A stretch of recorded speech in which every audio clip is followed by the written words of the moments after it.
Okay, wonderful. Thank you so much for the introduction, Dr. Lang, and thank you also for the opportunity to speak. It's really wonderful to be able to connect with all of you. And so today I'm going to be talking about some of the principles of palliative care and quality of life in brain tumor patients. Of course, this is, a very broad topic, and I think, my goal, at least with this, was to provide a snapshot of some of the areas that are of particular interest or emerging interest in the field as they pertain to patient-centered outcomes and quality of life. Some of the strategies that we're using here to evaluate these outcomes in our patients, and some of the ideas in terms of how this part of the field of neuro-oncology can move forward, and some of the research that's being done in this area. And I think you'll probably see from my presentation that this is actually somewhat in its infancy in neuro-oncology. And so I think there's a lot of potential and work to be done in quality of life and palliative care. So we know that just by very nature of the diseases that we see, that they warrant distinct attention in terms of our understanding and study of how they influence our patients' function and their day-to-day lives. Of course, because of the substrate that these cancers appropriate, they can have significant and very distinct consequences from other cancers that, that other tumor sites are encountering and dealing with. Now, it's important to know that tending to patient quality of life and patient-centered outcomes is actually not only important to us as clinicians, or perhaps I could say it's important to us as clinicians because it's important to patients. So as evidence of this was a particular survey that was done back in 2016 through the National Brain Tumor Society here in the United States, where they surveyed over 1,800 patients who had brain tumors and their caregivers. And they asked them, aside from living longer, what do you want clinical trials to look at? What's important for you to find out when you look at the results of a clinical study? And when you look at what these things are, the first couple things are retaining brain functioning, so looking at their cognitive functioning, and then maintaining their ability to walk and perform their basic physical tasks. And so you can see that their functional outcomes, their overall well-being are important to patients, and it's very important that we include these in our research and our clinical practice. Now, the concept of palliative care is one that has evolved a lot, and we'll talk a little bit about that. Initially, palliative care was really defined as this care that was imparted towards the end of life, that was tending to some of the distinct medical needs and distress that's encountered during that period of the illness. But this definition has really evolved, and increasingly we're learning that's intrinsically linked to patient quality of life and tending to patient well-being and having a holistic perspective on patient care.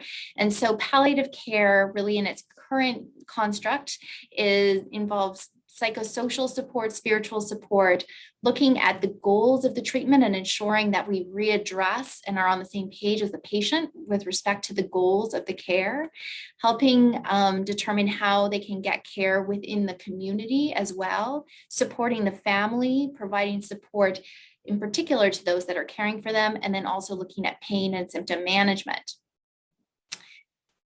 Now, in terms of our patients, as mentioned, they really have distinct constellations of symptoms, and we're increasingly learning that they're really unique in terms of other neurologic illnesses as well as other cancers.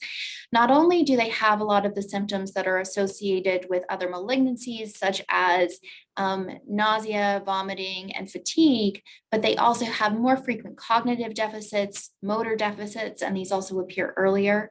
They have a distinctly poor survival outcome, and there's actually more caregiver distress and caregiver burnout as well. We know that in our population, it's not only those patients who have the high-grade gliomas, glioblastoma, who have high symptom burdens. In one particular study where they compared different histologic grades of tumors, they found that almost half of patients with low-grade gliomas reported some impairment in their quality of life, and less than half felt they were able to carry out routine activities as they had prior to their diagnosis. And that's really significant when you think of the duration of illness that many of these patients have. Up to half of them reported having moderate to severe symptoms in terms of their intensity. Many reported over 10 symptoms, and most of these symptoms were distinctly neurological, so different from other cancer patients. It's also important to highlight that symptoms in our patients tend to occur early and the impairment in function tends to occur early. So this is a graphic that was published in Neuro-Oncology a couple of years ago to highlight this, and I think it does it very well, where you can see that patient function really starts to change very early in this illness trajectory of glioblastoma, which is the most common primary malignant brain tumor that we see. And so you see that after diagnosis and with radiation therapy imparted, that there tends to be a decline in their function. And then oftentimes there's some plateau. And then when they recur, you can see another significant decline. And so it's very important that at each sort of transition and as these changes in function and symptom burden evolve, that we're addressing the patient's clinical needs, and we're also addressing what their goals are of their care and what their expectations are of their therapy.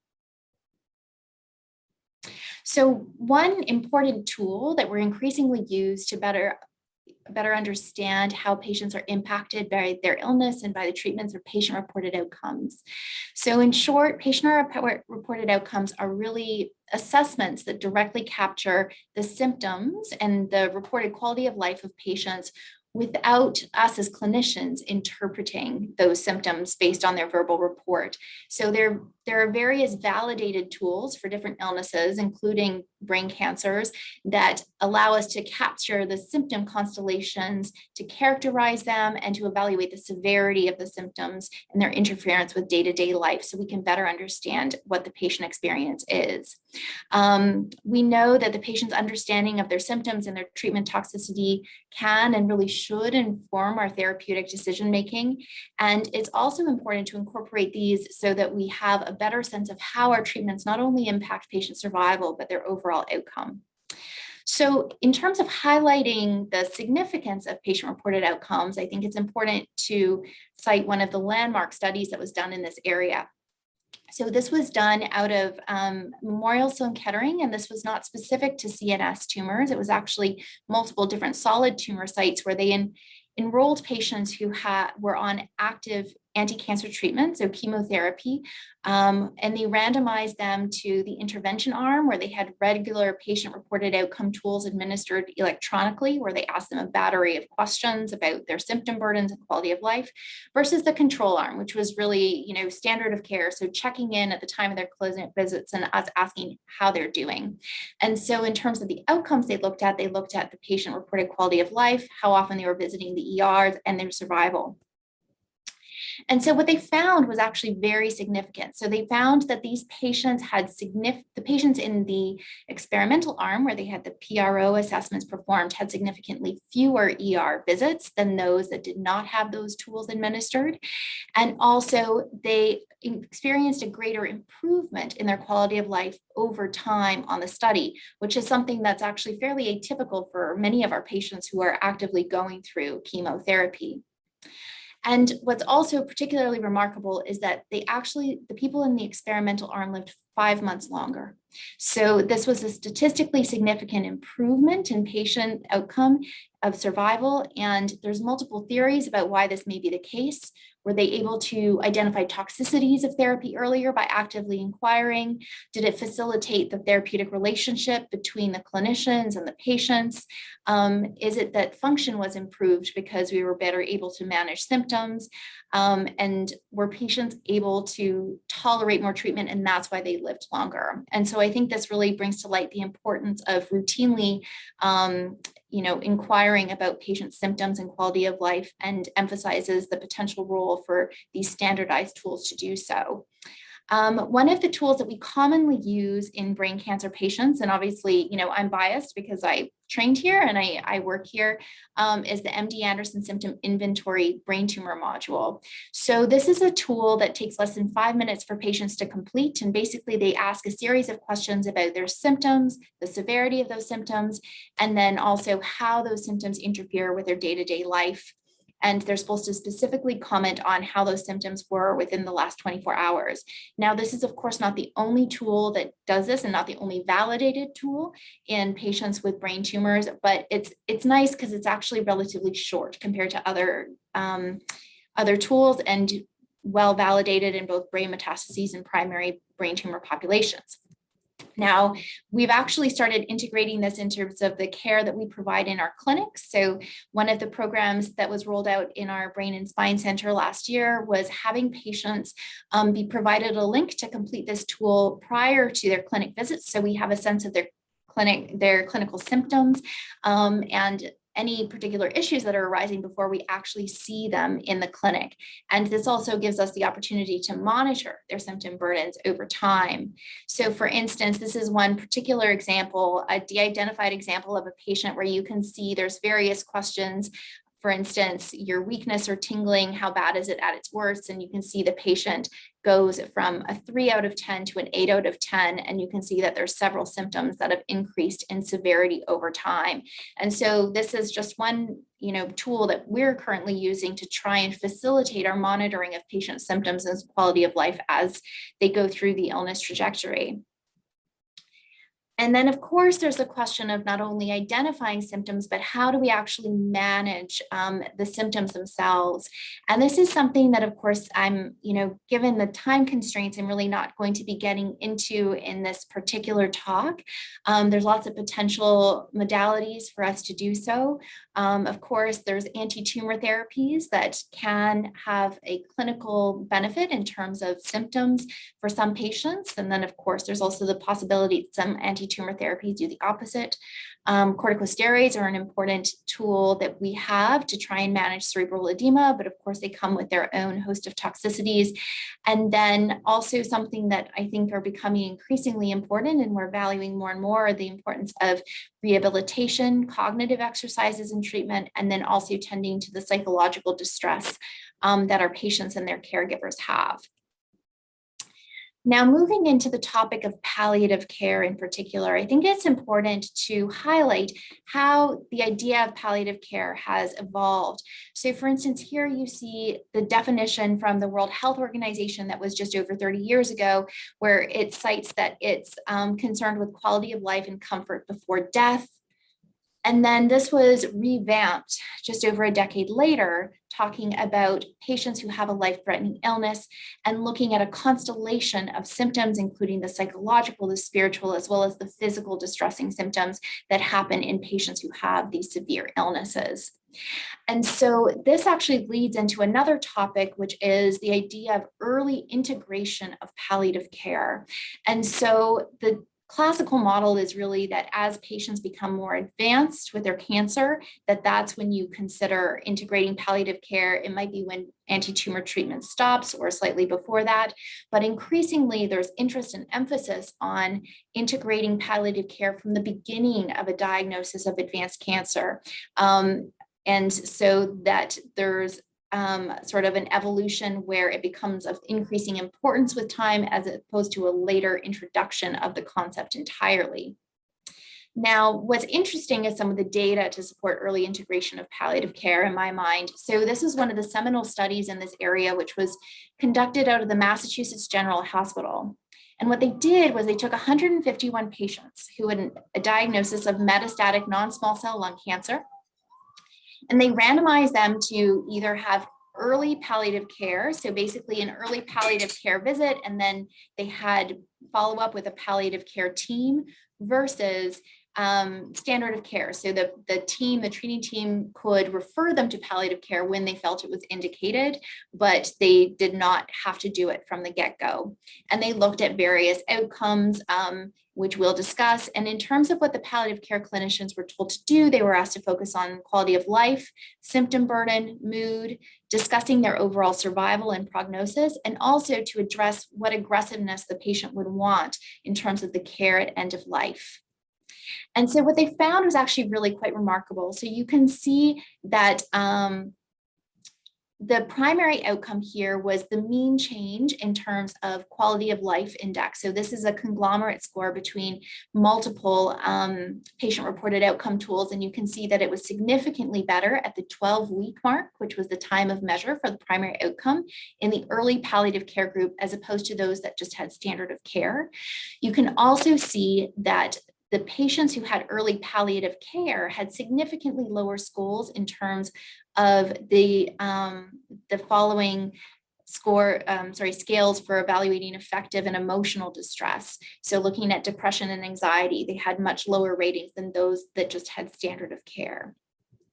And then also what was notable is that those patients who had the early palliative care intervention had less aggressive care at the end of life, and yet they survived significantly longer. And this was found to be a statistically significant result. So once again, this brings into question, what are the elements of palliative care that are leading to these improvements in terms of not only patient quality of life and symptom burdens, but also patient survival. And it highlights the importance of further studying this particular area. I think multiple other studies have also found that palliative care is associated with improvements in terms of patient-reported quality of life, reduced patient affective or emotional distress, reduced ICU admissions in the end of life, reduced healthcare costs, as well as better bereavement outcomes when patients' families are actually queried and studied after the patient has passed. I think it also is important while on this topic to highlight the importance of noting that our patients are very distinct in neuro-oncology, and I think we do warrant distinct study to evaluate what types of palliative care is most effective and meaningful for our particular patient population. And that's actually something that we have ongoing here. We have a clinical trial that's currently enrolling, evaluating early palliative care for patients with high-grade astrocytomas. And then I think when we talk about palliative care, it's also very important to talk about advanced care planning. And so one of the challenges is that there's really a paucity of data to guide advanced care planning. So in general terms, advanced care planning is really thought to be the discussion of what a patient would want, particularly towards the end of life or after they pass. So talking about things like living will, as well as advanced directives, and what are their goals of treatment? What would be a level of disability, for instance, where they would not want to have any more anti-tumor therapy. Now, in reviewing the literature in this particular area, we actually find there's really a paucity of literature or study, I should say, to really direct exactly how these conversations should be conducted, what the specific elements of these conversations should be, and how to sort of optimally incorporate them into patient care. There is a general thought, and there is some data to support incorporating these conversations earlier in the illness trajectory for patients. And there's actually survey data for patients that they actually really benefit, psychologically in terms of having these conversations early. It's actually a relief for them. You're sort of addressing the elephant in the room. And I think finally, one important point to bring up in our particular patient population, and a reason to highlight the importance of studying quality of life and end of life and palliative care, is looking at what the patient and the family perspectives are of how that end of life period is for these patients. So this was a study run out of the Netherlands. So they basically surveyed over 80 patients, caregivers, and families after the patients had passed away from a high-grade glioma. And they asked them to rate the patient's death really on a scale of very dignified to very undignified.